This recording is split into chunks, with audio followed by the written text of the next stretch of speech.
Hey, thank you for watching this segment of the Comeback series, and today we are discussing overcoming obesity. I am talking to Liana Sims, who is the author of Monday Never Comes.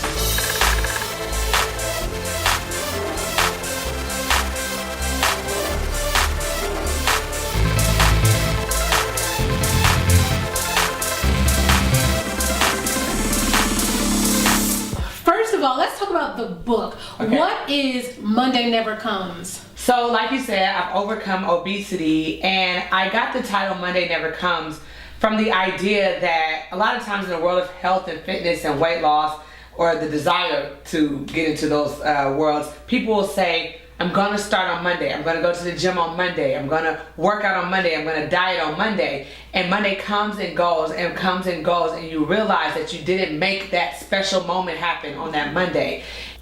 When were you your largest? What size was that? What size was I when I was my largest? I was a size 28-30 in women's clothing. Wow. And I was 356 pounds. Well, when I weighed myself, when I took the courage to weigh myself. I actually had lost weight before I was willing to step on the scale.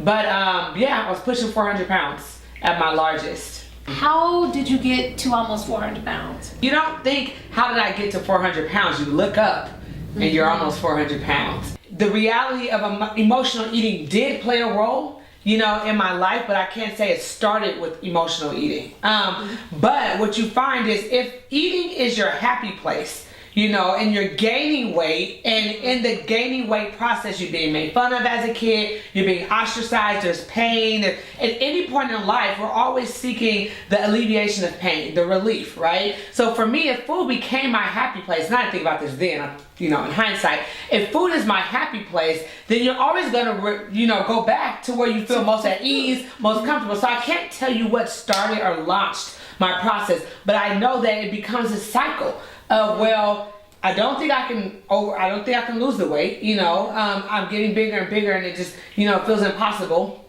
I'm unhappy, and I want to be happy. I realize that I have this thing in me, and it's not just with food, but in general, that I don't like good things to end. What was the conversation in your head? Like when you would, I don't know, feel discouraged or feel like I want to lose the weight, but like I can't, or I'm embarrassed, or like what was that conversation in your head? I thought more about navigating life obese, not about losing the weight. So it's like going into a room and saying, can I fit down that aisle? Going to a wedding and saying, will those chairs be able to hold me up? Getting on an airplane and a seatbelt not fitting me. Like, these are my thoughts. Getting on the school bus and hoping there's a seat at the front of the school bus so that I don't have to try to move down the aisle and feel embarrassed. So my mind was consumed with living, with surviving, with just making it, with navigating. Going to PE and having to change clothes for PE, and just really just that consumed my mind. The lies I would tell. No, I don't like amusement parks. No, I don't think that I've had one bad experience where it didn't fit, and I never wanted to engage that again. So let me ask you, when you decided that you were going to go on this journey to losing the weight, to getting out of that bondage, what was the support like around you? Because when you start making changes to be better, girl, you don't need to lose weight. You look good. When I first decided to lose the weight, like I said, it was practical. I was like, you know what? I don't know what I'm supposed to do. I don't have a map. There's no one I've ever seen that has lost a whole bunch of weight naturally. So, but I do know the things that I'm doing, and you know, you hear soda's not good for you. You know, just various things that I started to practically do, and so I didn't really talk about it. I just did it. For the person who is struggling, who is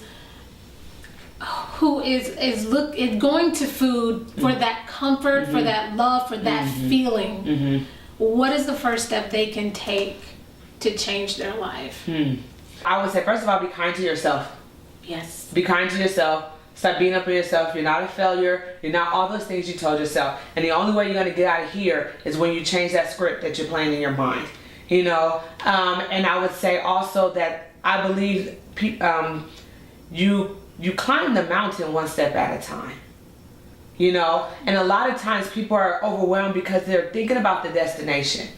And you don't realize that the only way you get to the top of the mountain is one step at a time. The only way I got to 180 pounds was a pound at a time. It was one no at a time, one workout at a time, one stare at a time, one glass of water over a glass of soda at a time.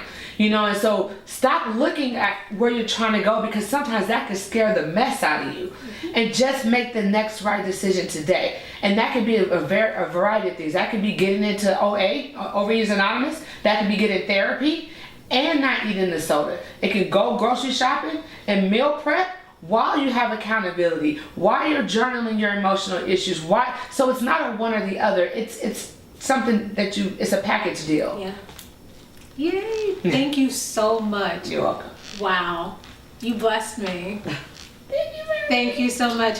Thank you for tuning into this segment of the Comeback series. If you want to know more about Liana, her journey, and to get her book, please look at the link in the description.